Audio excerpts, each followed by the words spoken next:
11 অধ্যায় 14, 15, 16।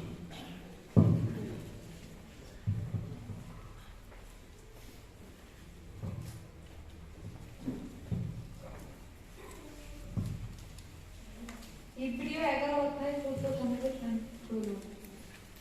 কারণ যেসব লোক এরকম কথা বলে তারা যে নিজের দেশে ফেরার আশায় আছেন তাই স্পষ্ট করে ব্যক্ত করেন।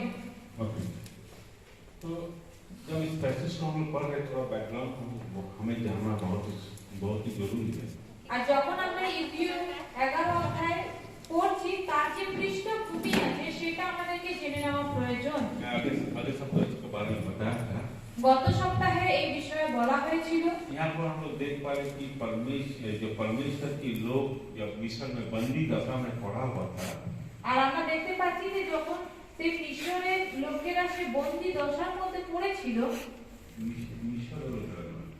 ইসরায়েলের লোকেরা মিশরের মধ্যে বন্দী দশায় পড়েছিল, तब परमेश्वर अपने लोग को, इस्राएल की लोग को उस मिस्र देश से निकल के अपने प्रॉमिस लैंड जहाँ पर परमेश्वर लेके जाना चाहते उस प्रॉमिस देश में लेके जा रहे थे। আর ঈশ্বর তার লোকেদেরকে মিশর থেকে, মিশরের বন্দী দশা থেকে বের করে তাদের যে প্রতিজ্ঞার ভূমি ছিল সেই দিকে ঈশ্বর তাদেরকে নিয়ে যাচ্ছিলেন। जहाँ पर परमेश्वर ने बताया कि मैं अपने लोग को लेके जाऊंगा, जो देश में जिस भूमि के लेके जाने के लिए वादा किए थे उसी भूमि में लेके जा रहे थे। আর ঈশ্বর যে দেশেতে বা যে ভূমিতে তার সেই লোকদেরকে নিয়ে যাওয়ার প্রতিজ্ঞা করেছিলেন সেই ভূমির দিকে ঈশ্বর নিয়ে যাচ্ছিলেন। जब निकल कर लेके जा रहे थे, আর যখন মিশর দেশ থেকে বের করে তাদেরকে নিয়ে যাচ্ছিলেন, तो इस लोग के सामने में कुछ समस्या आया, कुछ तकलीफ आया, कुछ परिस्थिति ऐसे खड़े हो गए। আর তখন এই যে মানুষেরা ছিলেন সেই ইসরায়েলের লোকেরা, তাদের সামনে কিছু সমস্যা এসে দাঁড়ায়। কিছু সমস্যা ছিল, কিছু কষ্ট ছিল, हाँ? तो इस तरह की समस्या उनके जीवन में आया, तकलीफ आया, कष्ट आया, तब ये सारे लोग परमेश्वर के विरुद्ध में खड़े हो गए। আর যখন তাদের জীবনে কিছু সমস্যা, কিছু কষ্ট পরিস্থিতি যখন তাদের জীবনের মধ্যে আসে, তখন তারা ঈশ্বরের বিরুদ্ধে দাঁড়িয়ে যায়। जब परमेश्वर के विरुद्ध में ये लोग खड़े हो गए, আর যখন ঈশ্বরের বিরুদ্ধে তারা দাঁড়িয়ে যায়, कौन लोग खड़ा हुआ? কারা দাঁড়িয়ে গেছিল তার ঈশ্বরের বিরুদ্ধে? परमेश्वर के विरुद्ध। ঈশ্বরের যে নিজ যে জাতি ছিল বা নিজের যে লোকেরা ছিল তারাই ঈশ্বরের বিরুদ্ধে দাঁড়িয়ে গিয়েছিলেন। और जब परमेश्वर के विरुद्ध ये लोग खड़े हो गए, আর যখন ঈশ্বরের বিরুদ্ধে তারা দাঁড়িয়ে গিয়েছিলেন, तब परमेश्वर ने उनके लिए दो रास्ता को रखा। তখন ঈশ্বর তাদের জন্য দুটি রাস্তাকে রাখেন। वर्ष 14 में उसके बारे में लिखा गया। আর 14 পদে আমরা এই বিষয়ে পড়ব। क्या बताया गया? কারণ যে সব লোক এরকম কথা বলে Amen. তারা যে নিজের দেশে ফেরার আশায় আছেন তা স্পষ্ট করে ব্যক্ত করেন। কি বলছে? तो दो रास्ता यहाँ पर हम लोग देख पाते हैं। আর দুটো রাস্তাকে আমরা এখানে দেখতে পাই। परमेश्वर बता रहे हैं, ঈশ্বর বলছেন, परमेश्वर बता रहे हैं, ঈশ্বর বলছেন, ध्यान से सुनिए। ধ্যান দিয়ে শুনবেন। जो लोग इस तरह की सोच रखते हैं, जो लोग इस तरह की बात करते हैं, जो लोग परमेश्वर के राज्य के विरुद्ध में खड़े होते हैं, परमेश्वर बता रहे हैं, तुम लौट के जहां से तुम आए थे तुम उस देश में जा सकते हो। আর যারা এরকম ধরনের চিন্তাধারাকে রাখছেন তাদেরকে ঈশ্বর স্পষ্ট রূপে বলছেন যে তোমরা যেখান থেকে বেরিয়ে এসেছিলে তোমরা আবার সেখানে ফিরে চলে যেতে পারো। परमेश्वर किसी को जोर जबरदस्ती नहीं करते। আর ঈশ্বর কখনো কাউকে জোর করেন না। परमेश्वर के लिए अच्छे परिकल्पना को रखे। আর ঈশ্বর উত্তম উত্তম পরিকল্পনাকে রেখেছেন। परमेश्वर ने उसको अच्छे भूमि में लेके जा रहे थे। আর ঈশ্বর তাদেরকে উত্তম যে প্রতিজ্ঞা করেছেন সেই ভূমির মধ্যে তিনি নিয়ে যাচ্ছিলেন। बट यही लोग परमेश्वर की विरुद्ध में खड़े हो गए। কিন্তু ঈশ্বরের নিজের লোকেরাই তা ঈশ্বরের বিরুদ্ধে দাঁড়িয়ে যায়। और जब इनके विरुद्ध में खड़े हो गए, আর যখন তারা ঈশ্বরের বিরুদ্ধে দাঁড়িয়ে যায়, परमेश्वर ने दो रास्ता उनके लिए रखा। আর তখন ঈশ্বর তাদের জন্য দুটি রাস্তাকে पहला রাখেন। जो रास्ता बताया गया, প্রথম যে রাস্তাটি রয়েছে, तुम अपने देश जहां से तुम आए वहां पर वापस लौट सकते हो। আর তিনি বলছেন যে তোমরা তোমাদের যে দেশ যেখান থেকে তোমরা বেরিয়ে এসেছো সেখানে তুমি আবার ফিরে যেতে পারো। मैं किसी को जोर जबरदस्ती नहीं करूंगा। আর আমি কাউকে জোর করব না। हाँ, मैं किसी को जोर जबरदस्ती नहीं আর करूंगा। আমি কাউকে জোর করব না। तुम जा सकते हो, তুমি যেতে পারো। वहाँ पर कोई रोक टोक नहीं है। আর সেখানে কোনো রকমের বাধা নেই। आप कैसे भी अपने जीवन को बिताए, कोई आपको कोई आपको कुछ नहीं बताएगा। আর সেখানে গিয়ে তুমি যেমন নিজের জীবনকে পরিচালনা করো কেউ তোমাকে কোনো বাধা দেবে না। चाहे स्लैंग लैंग्वेज बोले, चाहे झगड़ा कीजिए, मारपीट कीजिए, लड़ाई कीजिए, हिंसा कीजिए, कोई भी कुछ करे, चाहे नेशा कीजिए, आपको बोलने वाला कोई नहीं रहेगा। আর তুমি খারাপ কথাবার্তা বলো বা হিংসা করো, ঝগড়া করো, যা কিছু করো না কেন, নেশা করো, তোমাকে সেখানে কেউ কিছু বাধা দেবে না। कोई तुमको कुछ नहीं बोलेगा। কেউ তোমাকে কিছু বলবে না। तुम लौट के जा सकते हो, তুমি ফিরে যেতে পারো। तुम लौट के जा सकते हो, তুমি ফিরে যেতে পারো। क्योंकि ये परमेश्वर सीधी रूप से अपने लोगों को बता रहे हैं। আর এই কথাই ঈশ্বর তার লোকেদেরকে, তার প্রজাদেরকে স্পষ্ট রূপে বলছিলেন। हम लोग कंप्लीट करें तो वहां पर क्या लिखा है पूरा करेंगे के बाद যে দেশ থেকে তারা বার হয়ে এসেছিলেন সেই দেশের কথা যদি মনে রাখতেন তবে ইচ্ছা করলে সেখানে ফিরে যেতে পারতেন, কিন্তু এখন তারা তার থেকে আরো ভালো দেশে, সেই স্বর্গীয় দেশে যাওয়ার আকাঙ্ক্ষা করেছিলেন। এই জন্য ঈশ্বর নিজেকে তাদের ঈশ্বর বলে পরিচয় দিতে লজ্জা পান না, কারণ তিনি তাদের জন্য এক নগর প্রস্তুত করেছেন। परमेश्वर अपने लोग के लिए जो भूमि, जो देश, जो नगर, जो परमेश्वर तैयार करके रखे हैं, परमेश्वर अपने लोग को उसी स्थान में लेके जाएंगे। আর ঈশ্বর তার লোকেদের জন্য যে দেশ, যে ভূমি, যে নগর কে তিনি প্রস্তুত করেছেন, তিনি তার লোকেদেরকে সেই ভূমির মধ্যে নিয়ে যাবেন। परमेश्वर ने जो प्रतिज्ञा की, परमेश्वर ने जो प्रॉमिस की, जो प्रतिज्ञा की है, वो सारी चीज परमेश्वर पूरा करेगा ही। আর ঈশ্বর যা কিছু প্রতিজ্ঞা করেছেন তিনি তা সম্পূর্ণ করবেন। इसीलिए परमेश्वर अपने लोगों को सीधी रूप से बता रहे हैं। আর সেই জন্য ঈশ্বর তার लोकेদেরকে স্পষ্ট করে বলছেন, तुमके विरोध में खड़े होने की जरूरत नहीं है। যে তোমাদেরকে বিরুদ্ধে দাঁড়াবার প্রয়োজন নেই। तुमको इस तरह का बात बोलने की जरूरत नहीं है। তোমাদেরকে এই রকম কথা বলার প্রয়োজন तुम নেই। जा सकते हो लौट के, তুমি যেতে পারো ফিরে। तुम लौट के जा सकते हो। তুমি ফিরে যেতে পারো। मैं कोई मना नहीं करूंगा। আমি কোনো তোমাদেরকে নিষেধ शायद तुम করব वहां पर না। जाके लड़ाई करो, वहां स्लैंग लैंग्वेज इस्तेमाल करो, मारपीट करो, मैं कभी तुम्हें रोकने नहीं जाऊंगा। আর তুমি সেখানে লড়াই করো, খারাপ কথা বলো, যা কিছু করো না কেন, আমি তোমায় কখনো বাধা দিতে যাব না। मैं कभी कुछ नहीं बताऊंगा। আর আমি কখনো তোমায় কিছু বলবো না। मगर जब वचन जब आप पढ़ेंगे, কিন্তু বাক্যকে যখন আপনি পড়বে, हम लोग कुछ लोगों को देख पाते हैं। আর আমরা কিছু লোকেদেরকে দেখতে इस পাই, वचन में लिखा है कुछ ऐसे लोग हैं जो परमेश्वर के साथ चल रहे थे। কি যখন আপনি বাক্যকে পড়বেন আপনি দেখতে পাবেন যে কিছু এমন লোকেরা রয়েছে যারা ঈশ্বরের সাথে চলছে। Right. इसीलिए परमेश्वर के लोग बहुत ही महत्वपूर्ण होते हैं। আর সেই জন্য ঈশ্বরের লোকেরা খুবই গুরুত্বপূর্ণ। वचन में लिखा है বাক্যের মধ্যে লেখা রয়েছে पूरे पृथ्वी अंधकार से भरा हुआ है। সমস্ত পৃথিবী অন্ধকারে আচ্ছন্ন থাকবে। पूरे पृथ्वी अंधकार से भरा हुआ है। আর সমস্ত পৃথিবী সে অন্ধকারে পরিপূর্ণ। मगर कुछ ऐसे लोग हैं, কিন্তু কিছু এমন লোকেরা আছে, परमेश्वर अपने प्रताप उनके ऊपर उंडेल दिए। ঈশ্বর তার প্রতাপ বা তার জ্যোতিকে তাদের উপরে ঢেলে দেবেন। कुछ ऐसे लोग, কিছু এমন জন রয়েছেন। कौन है वो व्यक्ति? কারা সেই ব্যক্তি? आप है वो व्यक्ति, আপনারাই তো সেই ব্যক্তি। आप है वो व्यक्ति। আপনারাই তো সেই ব্যক্তি। जब आप वचन पढ़ेंगे आप देख पाएंगे वचन में लिखा गया पूरे पृथ्वी अंधकार से भरा हुआ है। আর যখন আপনি বাক্যকে পড়বেন আপনি দেখবেন সেখানে লেখা আছে যে সমস্ত পৃথিবী অন্ধকারে পরিপূর্ণ। मतलब कुछ ऐसे लोग हैं, परमेश्वर वो लोग के ऊपर परमेश्वर अपने प्रताप को उंडेल दिए। কিন্তু কিছু এমন লোকেরা রয়েছেন বা কিছু এমন জনেরা রয়েছেন যাদের উপর ঈশ্বর তার প্রতাপ বা জ্যোতিকে তিনি ঢেলে দিয়েছেন। आपके पास परमेश्वर की वचन है, আপনার কাছে ঈশ্বরের বাক্য রয়েছে, आपके पास परमेश्वर की आज्ञा है, আপনার কাছে ঈশ্বরের আজ্ঞা রয়েছে, आपके पास परमेश्वर की इच्छा भी है। আর আপনার কাছে ঈশ্বরের ইচ্ছা পরীক্ষাও রয়েছেন। इसीलिए परमेश्वर अपने लोग से सीधी रूप से बात कर रहे हैं।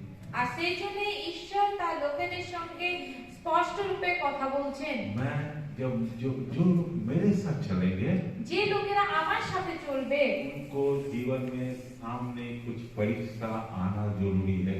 তাদের জীবনের সামনে কিছু পরীক্ষা আসা প্রয়োজন। राइट। जो लोग तकलीफ का समस्या जब उनके जीवन में आए, আর কিছু লোকেদের জীবনে যখন সেই দুঃখ কষ্ট আসে, किशोर लोग जब मिस्र से लोगों को निकल के लेके जा रहे थे, उस समय जो दुख तकलीफ कष्ट समस्या जब उनके सामने में आए, আর মিশর থেকে যে লোকেরা বেরিয়ে যখন তারা সে প্রতিজ্ঞার ভূমির দিকে যাচ্ছিলেন, সেই লোকেদের জীবনে কিছু দুঃখ কষ্ট সমস্যা এসেছিল। तो परमेश्वर की वचन बता रहे हैं, ঈশ্বরের বাক্য বলছে परीक्षा हमारे जीवन में बड़ी जरूरत है। পরীক্ষা আমাদের জীবনে প্রয়োজন। जब परीक्षा आते हैं, যখন পরীক্ষা আসে जब परीक्षा आते हैं, যখন পরীক্ষা আসে तब हम लोग परमेश्वर की ओर और भी खोजी बनते हैं। আর যখন আমাদের জীবনে পরীক্ষা আসে তখন আমরা ঈশ্বরের প্রতি আরো খোঁজি হয়ে যাই। तब विश्वास और भी बढ़ते हैं। তখন আমাদের বিশ্বাসের বৃদ্ধি হয়। यहाँ पर जितने जो हम लोग बैठे हैं, हम सब यहाँ पर विश्वासी हैं। আর আমরা এখানে যতজন বসে আছি আমরা সকলেই কি বিশ্বাসী? हम लोग सब विश्वासी हैं। আর আমরা সকলেই হচ্ছি বিশ্বাসী। मगर एक विश्वासी के जीवन में परीक्षा जरूरी है। विदाउट परीक्षा हम लोग कभी भी विश्वासी बन नहीं पाएंगे। আর আমাদের প্রত্যেকের বিশ্বাসী হওয়াতে আমাদের প্রত্যেকের জীবনে পরীক্ষা প্রয়োজন। যদি আমাদের জীবনে পরীক্ষা না আসে তাহলে আমরা কখনোই বিশ্বাসী হতে পারবো না। हम लोग जब तक हमारे जीवन में परीक्षा नहीं आएंगे, हम लोग विश्वासी बन नहीं पाएंगे। আর আমাদের জীবনে যদি পরীক্ষা না আসে তাহলে আমরা কখনো একজন বিশ্বাসী হতে পারবো না। परमेश्वर ने जो प्रतिज्ञा की, वो सारे प्रतिज्ञा परमेश्वर अपने समय में पूरा करेंगे, जो अपने लोग के लिए रखे हैं। আর ঈশ্বর যিনি আমাদের জন্য প্রতিজ্ঞাকে রেখেছেন, তার লোকেদের জন্য যে প্রতিজ্ঞাকে রেখেছেন, তিনি তার প্রতিজ্ঞাকে পূর্ণ করবেন। इसीलिए वचन कहते हैं कि परीक्षा के बिना विश्वास क्या है। আর সেই জন্য বাক্য বলছে যে পরীক্ষা ছাড়া বিশ্বাস কি। जब पतरस जब यीशु मसीह पतरस को बताया था कि तुम मुझे काल भोर होने से पहले 3 बार तुम मुझे डिनाई करोगी। আর প্রভু যিশু যেমন পিতরকে বলেছিলেন কাল সকাল ভোরের সময়তে তুমি আমাকে 3 বার অস্বীকার করবে। बताया था भोर होने से पहले तुम मुझे 3 बार डिनाई करोगी। আর প্রভু যিশু বলেছিলেন পিতরকে যে কাল ভোর হওয়ার আগে তুমি আমাকে 3 বার অস্বীকার করবে। तब पतरस ने बड़ी अहंकार के साथ, बड़ी जोर से, बड़ी दबे से यीशु मसीह को बताया, क्या होता है, मैं मर जाऊंगा मगर फिर भी मैं तुम्हें डिनाई नहीं करूंगा। আর তিনি কি বলেছিলেন? তিনি অনেক সাহসের সাথে, তিনি গর্বের সাথে বলেছিলেন যে আমি মরে যাব কিন্তু আমি তোমায় কখনো অস্বীকার করব না। मैं मर जाऊंगा, मैं कभी भी तुम्हें डिनाई नहीं करूंगा। আর তিনি অনেক সেই সাহসের সাথে এবং গর্বের সাথে বলেছিলেন যে আমি মরে যাব কিন্তু কখনো তোমাকে অস্বীকার করব না। जब परीक्षा सामने आया, কিন্তু যখন পরীক্ষা এলো, जब परीक्षा सामने आया, কিন্তু যখন পরীক্ষা এলো, तब सारे बात पतरस ने भूल गए। আর तখন পিতর তার সেই সমস্ত কথা ভুলে যায়। सब भूल गए, सारे बात भूल गए। আর তখন সে তার সমস্ত কথা ভুলে যায়। मगर उन्होंने यीशु मसीह को 3 बार डिनाई किए थे। এবং সে কি করে? সে ভোর হওয়ার আগে 3 বার প্রভু যিশুকে অস্বীকার করেছিলেন। मगर वचन ये कहते, एक विश्वासी को परीक्षा के बिना हम लोग कभी भी विश्वासी बन नहीं पाएंगे। আর বাক্য বলে যে বিশ্বাসী পরীক্ষা ছাড়া কখনো বিশ্বাসী রূপে প্রতিপন্ন হয় না। हम जब बता रहे मैं विश्वासी, मैं यीशु मसीह को विश्वास करता हूँ, मैं यीशु मसीह के साथ चलता हूँ, तो हमें भी हमारे जीवन में एक परीक्षा होना बहुत ही जरूरी है। এবং যখন আমরা আজকে বলছি যে আমি একজন বিশ্বাসী, তখন সর্বদা মনে রাখতে হবে যে আমাদের জীবনে সেই পরীক্ষা আসা আবশ্যক। वो जब बता रहे कि पास्टर जी मैं विश्वास करता हूँ इसलिए मैं चर्च में आता हूँ। অনেকজন বলে যে পাস্টর আমি তো বিশ্বাস করি আর সেই জন্যই তো আমি মণ্ডলীতে এসেছি। मगर जब समय आते हैं কিন্তু যখন সময় আসে वो आदमी को देख नहीं पाते। আর সেই ব্যক্তিকে তখন আর দেখা যায় না। है? उसको देखने नहीं मिलता। कहाँ है उसका विश्वास? কোথায় গেল সেই ব্যক্তির বিশ্বাস? कहाँ गया उसका विश्वास? কোথায় গেল সেই ব্যক্তির বিশ্বাস? पतरस जब उनको बताया, पतरस ने जब बताया कि बड़े दावे के साथ बताया, मैं कभी भी मैं मर जाऊंगा, मैं डिनाई नहीं करूंगा। এবং পিতর যখন সেই সাহসের সাথে গর্বের সাথে বলেছিলেন যে আমি মরে যাব কিন্তু আমি কখনো তোমাকে অস্বীকার করব না। जब व्यर्थता उनके जीवन में आया, আর যখন সে ব্যর্থতা তার জীবনে আসে वो देखा जब उन्होंने डिनाई किए, আর তিনি যখন অস্বীকার করলেন तब उनका एहसास हुआ। তখন তার সেই মনে পড়লো, तब एहसास हुआ। তখন তার অনুভূতি হলো। जब पहली बार बताया, আর যখন প্রথমবার বললো, और पहली बार डिनाई किए, প্রথমবার যখন অস্বীকার করলো तब उनका एहसास नहीं हुआ। তখন তার কোনো অনুভূতি হলো না। जब दूसरा बार बताया, দ্বিতীয়বার যখন অস্বীকার করলো तब भी कोई एहसास नहीं हुआ। তখন কোনো অনুভূতি হলো না। जब तीसरा बार बताया, কিন্তু যখন তৃতীয়বার বললো और उनके साथ तब भी कोई उनका एहसास नहीं हुआ।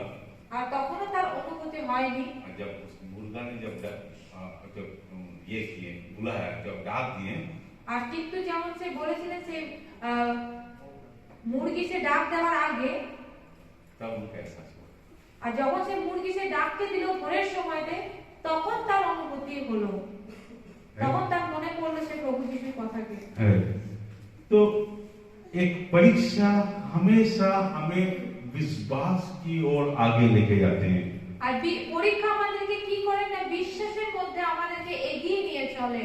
पहला तिस्सलुनी প্রথম থিসলনিকীয় 5 अध्याय 5 অধ্যায় 23 और 23 आयत, 23 পদ।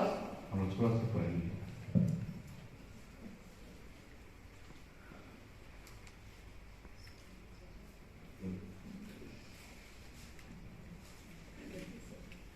क्या लिखेंगे? थोड़ा सा पढ़ेंगे।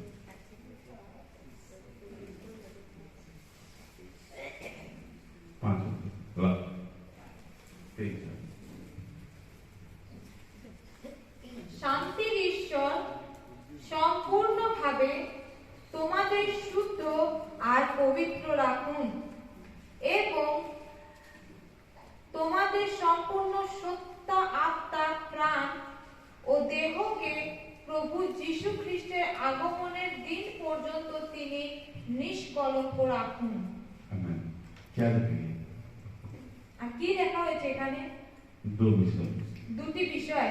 पहला की विषय প্রথম যে বিষয় हम लोग पढ़ेंगे, पहला स्टेप শান্তির ঈশ্বর शांति का परमेश्वर সম্পূর্ণভাবে संपूर्ण रीति से তোমাদের শুদ্ধ আর পবিত্র রাখুন। तुम्हें शुद्ध और पवित्र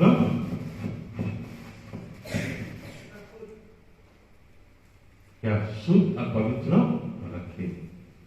এবং ओके, दूसरा पार्ट তোমাদের সম্পূর্ণ সত্তা राइट राइट। उसके बाद कहाँ पर आ गया?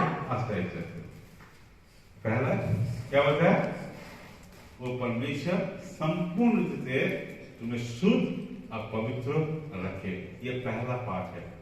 राइट, ये पहला पार्ट को पूरा करने के लिए दूसरे पार्ट में अपोस्टल पॉल क्या बता रहे? ध्यान से सुनिए क्या बता रहे? তোমাদের সম্পূর্ণ সত্তা আত্মা রাইট, কি বলছে? তোমাদের সম্পূর্ণ সত্তা, অর্থাৎ শরীরে চলে যাবে। আমাদের শরীর, আমাদের মন, এটা কিন্তু খুব ইম্পর্টেন্ট। उसके बाद সম্পূর্ণ সত্তা আত্মা প্রাণ হ্যাঁ ও দেহকে হ্যাঁ প্রভু যীশু খ্রিস্টের আগমনের দিন পর্যন্ত তিনি নিষ্কলঙ্ক রাখুন।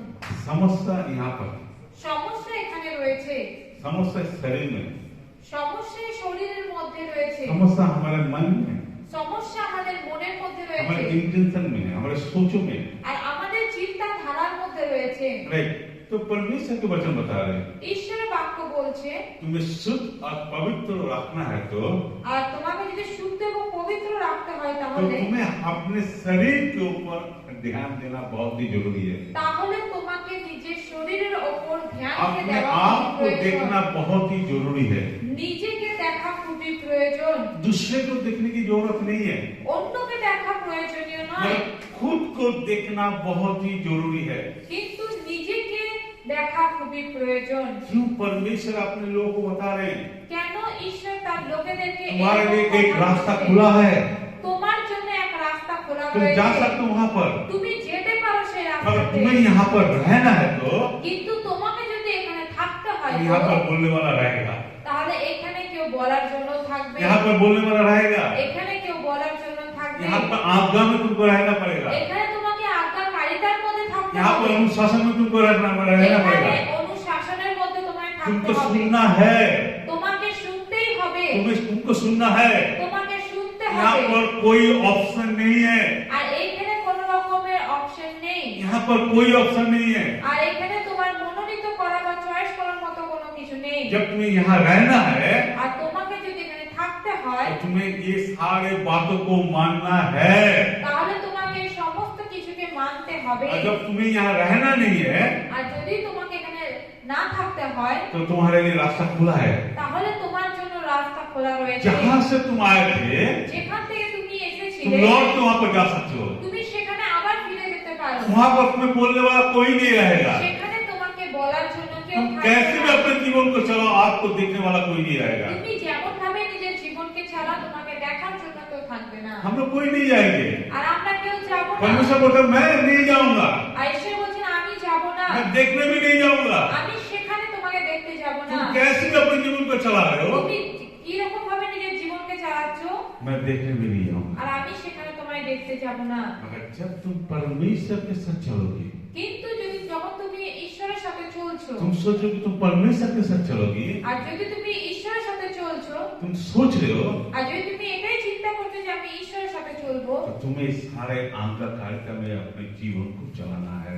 তাহলে তোমাকে সমস্ত আজ্ঞাকারিতার মধ্যে নিজের জীবনকে চালাতে হবে। परमेश्वर के अनुशासन में तुम्हें चलना है, ঈশ্বরের অনুশাসনে তোমাকে চলতে হবে, तुम्हें उस तरह आगे चलना है।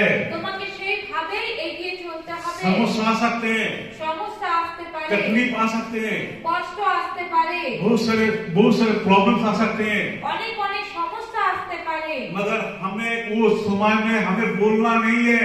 কিন্তু সেই সময়টা আমাদেরকে আমরা যেন কিছু না বলি जो मुंह में हो सो बोल दे, ऐसा नहीं है। আর যা কিছু মুখে আসবে সেটাই বলে দেবো, এরকম যেন না হয়। इसीलिए वचन कह रहे हैं, আর সেই জন্য ঈশ্বরের বাক্য अपोस्टल বলছে, पौल बता रहे हैं, প্রেরিত পৌল বলছেন हमें अपने शरीर के ऊपर, अपने सोचों के ऊपर हमें ध्यान देना है। আর বাক্যের মধ্যে লেখা আছে যে প্রেরিত পৌল বলছেন যে আমাদেরকে নিজেদের চিন্তাধারার উপর, নিজেদের শরীরের উপর ধ্যানকে দিতে হবে। हम क्या बता रहे हैं? আর আমি কি বলছি, हम लोग कभी कभी अपने में से नहीं बनते हैं। कभी कभी हम लोगों के बीच में ऐसा होता है, हम अपने में से नहीं बनते हैं। আর আর নিজেদের মধ্যে অনেক সময় কি হয়, অনেক সময় দ্বন্দ্ব হয়ে যায়, बोनामुनी আর অনেক সময় কি হয় মনোমালিন্য হয়ে যায়। एक ही साथ रहते हैं, एक ही मोहल्ला में रहते हैं, मगर एक ही साथ लड़ते हैं। আর আমরা কি হয় একই জায়গায় থাকি, একই এলাকায়, কিন্তু কি হয় সেখানে মনোমালিন্য হয়ে যায়, ঝগড়া হয়ে যায়। हम बता रहे हैं विश्वासी, কিন্তু আমরা কি বলছি যে আমরা হচ্ছি বিশ্বাসী। मैं इसी चीज को विश्वास करता हूँ। আমি প্রভু যিশুকে বিশ্বাস করি, मैं विश्वासी। আমি একজন বিশ্বাসী। कहाँ है आपका विश्वास? কোথায় আপনার বিশ্বাস? कहाँ है आपका विश्वास? কোথায় আপনার বিশ্বাস? हम लोग अपने में से नहीं बनते हैं। আর আমরা নিজেদের মধ্যে আমরা এক হতে পারি না। हम लोग लड़ रहे हैं, हम लोग हिंसा कर रहे हैं, हम लोग गुस्सा कर रहे हैं। कहाँ है? আর আমরা लड़ाई করি, ঝগড়া করি, রাগারাগি করি। कहाँ है विश्वास? কোথায় বিশ্বাস? कैसे आप अपने मन को पवित्र सूची कर सकते हैं? আর কিভাবে আপনি আপনার মনকে পবিত্র এবং শুচি করতে পারেন? कैसे आप अपनी सोचों को पवित्र कर सकते हैं? আর আপনি কিভাবে নিজের চিন্তাধারাকে পবিত্র বা শুচি করতে পারেন? अपोस्टल पौल यहाँ पर बहुत अच्छा एक शब्द कहा, আর প্রেরিত পৌল এখানে খুবই একটি ভালো শব্দকে বলেছে, एक विश्वासी के लिए सबसे सुरक्षित हम खुद को किस तरह रख सकते हैं। যে একটা বিশ্বাসী হয়ে আমরা নিজেকে কিভাবে সুরক্ষিত করে রাখতে পারি। इसलिए अपने ओर देखिए, আর সেই জন্যই নিজের দিকে দেখুন। परमेश्वर की वचन के द्वारा आप खुद को देखने की कोशिश कीजिए। আর ঈশ্বরের বাক্যের দ্বারা আপনি নিজেকে যাচাই করুন এবং দেখার চেষ্টা हर एक टाइम করুন। हम दूसरे की ओर आंगुल उठाएंगे, आप खुद को नहीं देखेंगे, ये सही बात नहीं है। আর সর্বদা আমরা অন্যের দিকে আঙ্গুলকে তুলি, অন্যের দিকে দোষকে লাগাই, এটা কিন্তু সঠিক সঠিক নয়। कभी कभी खुद के ओर देखना बहुत ही जरूरी है। কখনো কখনো নিজের থেকে দেখা খুবই প্রয়োজন। इसीलिए परमेश्वर अपने लोगों को सीधे रूप से कह रहे हैं, तुम्हारे लिए रास्ता खुला है। আর সেই জন্য ঈশ্বর তার লোকেদেরকে স্পষ্ট রূপে বলছেন যে তোমার জন্য দরজা খোলা আছে। जॉन चैप्टर 4 যোহনের 4 অধ্যায় वहां पर लिखा गया, সেখানে লেখা রয়েছে, आप देख पाएंगे कि यीशु मसीह गलील में जा रहे थे। আপনি দেখতে পাবেন যে প্রভু যিশু গালিলে যাচ্ছিলেন। और गलील में जाने के लिए दो रास्ता पड़ते हैं। আর গালিলে যাওয়ার জন্য দুটি রাস্তা পড়ে। एक है जर्दन नदी के ऊपर से आप जा सकते हैं, এক হচ্ছে আপনি জর্দন নদীর উপর দিয়ে যেতে পারেন, और एक रास्ता है आपको सामोरिया होके गलील में जा सकते हैं। আরেক রাস্তা হচ্ছে যে আপনাকে সমরীয় হয়ে আপনাকে গালিলে যেতে হবে। यही दो रास्ता है।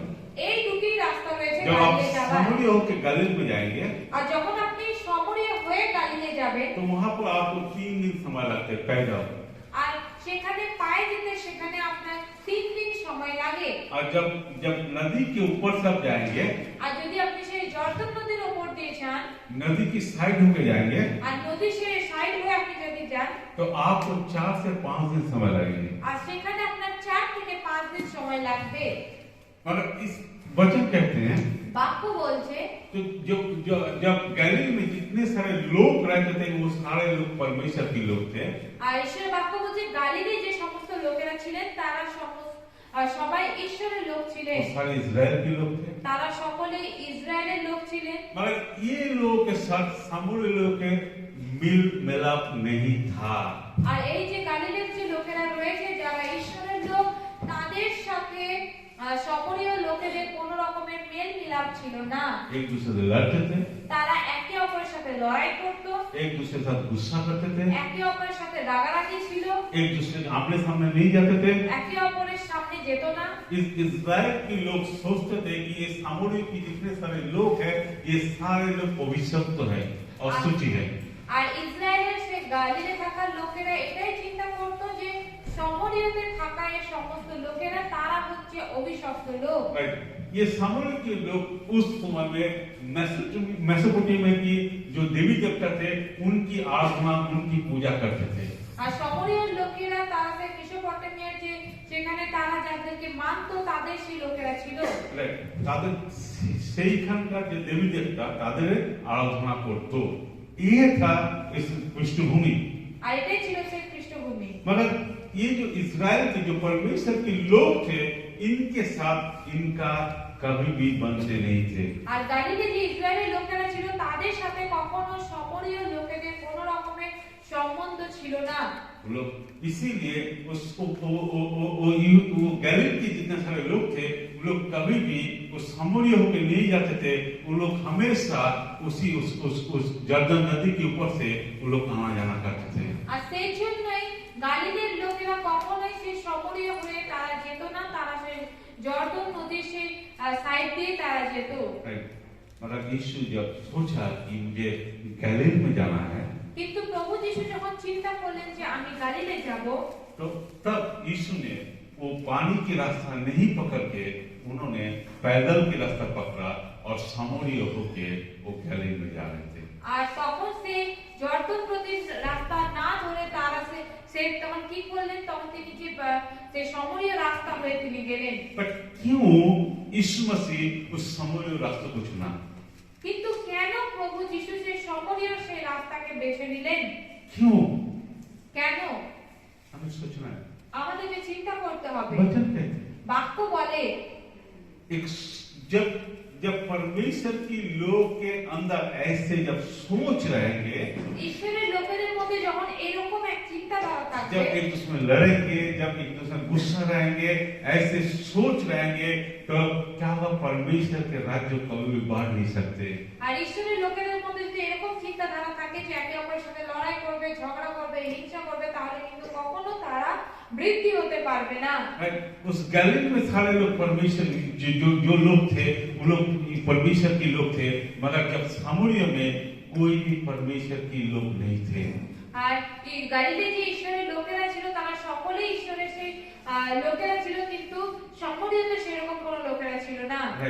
मगर यीशु ने इस दीवार को तोड़ने के लिए उन्होंने सामरिया में घुसा। কিন্তু প্রভু যিশু সেই দেওয়ালকে ভাঙার জন্য তিনি সমরীয় হয়ে যাওয়ার রাস্তাকে বেছে নিলেন। उन्होंने सामरिया में घुसा ताकि लोग को दिखाया ताकि हमारे अंदर जो गुस्सा है, हमारे अंदर जो राग है, जो जिस तरह हम लोग चलते हैं, इसके द्वारा कभी भी परमेश्वर की राज्य बढ़ नहीं सकते। আর তিনি সেই সমরীয় হয়ে গেলেন, তিনি সেই সমরীতে প্রবেশ করলেন এটাই দেখানোর জন্য যে আমরা যদি সেই রাগকে সেই হিংসাকে দেখাই তাহলে কিন্তু তারা কখনোই ঈশ্বরের লোক হতে পারে না। कभी भी परमेश्वर का राज्य बढ़ नहीं सकते। আর কখনো ঈশ্বরের রাজ্য এরকম ভাবে বাড়তে পারে না। परमेश्वर अपने कलीसिया से बात कर रहे हैं। আর ঈশ্বর তার মণ্ডলীর সাথে কথা বলছেন। आज भी इस समय में परमेश्वर, आज शाम परमेश्वर इस कलीसिया से बात कर रहे हैं। আর আজকের দিনে তো এই সন্ধ্যার সময়তে আজকে ঈশ্বর তার মণ্ডলীর সাথে কথা जब বলছেন। हम 2023 में आ चुके हैं, আর যখন আমরা 2023 তে চলে এসেছি, हम अपने सोचों को बदलना बहुत ही जरूरी আর है। আমাদেরকে নিজেদের চিন্তাধারাকে পরিবর্তন করা খুবই पूरे প্রয়োজন। पृथ्वी अंधकार से भरा हुआ है, সমস্ত পৃথিবী অন্ধকারে मगर পরিপূর্ণ, परमेश्वर ने आपको चुना। কিন্তু ঈশ্বর আপনাকে মনোনীত করেছেন। परमेश्वर ने आपको चुना। ঈশ্বর আপনাকে মনোনীত परमेश्वर করেছেন। अपनी ज्योति आपको बोल दिए আর ঈশ্বর আপনার উপর তার জ্যোতিকে ঢেলে দিয়েছে। ताकि इस पूरे अंधकार में परमेश्वर ने आपको अलग किए। আর এই সমস্ত সেই অন্ধকারের মধ্যে ঈশ্বর আপনাকে আলাদা করেছেন। परमेश्वर चाहते हैं আর ঈশ্বর চান ताकि आपके द्वारा परमेश्वर की इच्छा पूरा हो सके, যেন আপনার দ্বারা ঈশ্বরের ইচ্ছা পূর্ণ হতে পারে। आपके द्वारा परमेश्वर की इच्छा पूरा हो सके। আপনার দ্বারা যেন ঈশ্বরের ইচ্ছা পূর্ণ হতে পারে। उस गलील के लोग खुद को बांध के रखे थे। আর গালিলের লোকেরা নিজেদেরকে বেঁধে রেখেছিলেন। वो लोग हर समय वो लोग परमेश्वर के पास जाते थे। আর তারা সর্বদা ঈশ্বরের কাছে যেতেন। कोई भी उस समय उन लोग परमेश्वर की उस कार्य में शामिल होते थे। कोई भी उत्सव में, আর যে কোনো উৎসবের মধ্যে তারা সেই ঈশ্বরের কার্যের মধ্যে তারা অংশীদার হতেন। वो लोग फास्टिंग करते थे, তারা উপবাস করতেন। वो लोग अपने दशमांश को देते थे, তারা নিজেদের দশমাংশকে দিতেন। मगर लोग खुद को बांध के रखे थे। কিন্তু এই সমস্ত কিছু করার সত্ত্বেও তারা নিজেদেরকে বেঁধে রেখেছিলেন। वो लोग खुद को बांध के रखे তারা নিজেদেরকে বেঁধে রেখেছিলেন। थे। सिर्फ लोग नाम के बसते एक मसीह विश्वासी बन गए थे। আর तारा একমাত্র সে নামমাত্র যে খ্রিস্ট বিশ্বাসী হয়ে গিয়েছিল। मगर परमेश्वर चाहते हैं, কিন্তু ঈশ্বর यीशु मसीह चाहते हैं, প্রভু যিশু চান वो सामूहिक होके घुसा, वो सामूहिक होके घुसा। আর তিনি সে সমরীয় হয়ে প্রবেশ করলেন। इसलिए এই কারণে ताकि परमेश्वर के लोग जान सके, परमेश्वर के लोग के द्वारा परमेश्वर के राज्य बढ़ सके। আর যেন সে ঈশ্বরের লোকেরা জানতে পারে যে ঈশ্বরের লোকেদের দ্বারা যেন ঈশ্বরের রাজ্য বৃদ্ধি পেতে পারে। आप बहुत ही महत्वपूर्ण हैं। আর আপনি খুবই গুরুত্বপূর্ণ। परमेश्वर आपके ऊपर भी अपनी इच्छाओं को रखे।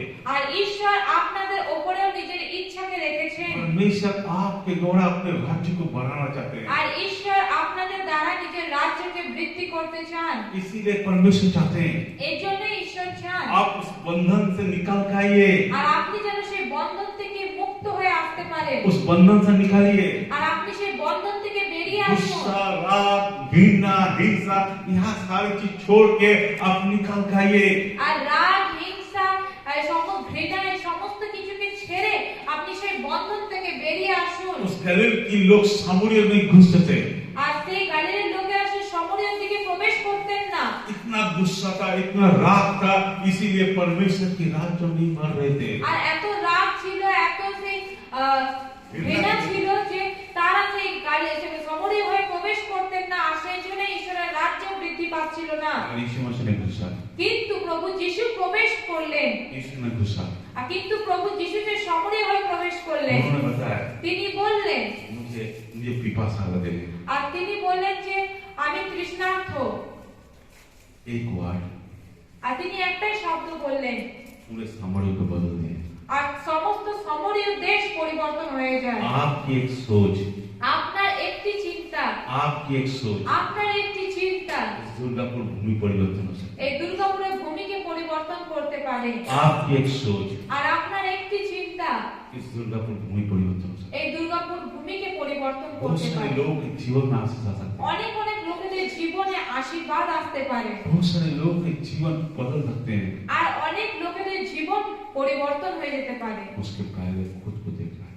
কিন্তু তার আগে নিজেকে দেখতে হবে। परमेश्वर वचन बता रहे ঈশ্বরের বাক্য বলছে हमें लौट के आना है, আমাদেরকে ফিরে আসতে হবে, नहीं तो तुम्हारे लिए और एक रास्ता खुला है। না হলে তোমার জন্য আরেক রাস্তা খোলা রয়েছে। तुम कहाँ रहना चाहते हो? তুমি कोথায় থাকতে চাও? आइए आंखों को बंद करते हैं, আসুন এই সময় আমরা নিজের চোখকে বন্ধ করি, कुछ समय अपने आंखों को बंद करते हैं কিছু সময় আমরা নিজের চোখকে বন্ধ করি और अपने अपने आप को देखिए এবং আমরা নিজের দিকে দেখব और सोचिए আর চিন্তা করব आप खुद को कहाँ रखना चाहते हैं। যে আপনি নিজেকে কোথায় রাখতে চান। 2023 में हम আর लोग बात करें। 2023 এ আমরা প্রবেশ করেছি, आप इस नया साल में खुद को किस तरह तैयार करना चाहते हैं? আর আপনি এই নতুন বছরেতে নিজেকে কিভাবে রাখতে চান। परमेश्वर की कृपा आपके ऊपर आ चुका है, ঈশ্বরের প্রতাপ আপনার উপরেতে এসেছে, परमेश्वर का आशीष आपके ऊपर आ चुका है। ঈশ্বরের আশীর্বাদ আপনার উপরেতে এসেছে।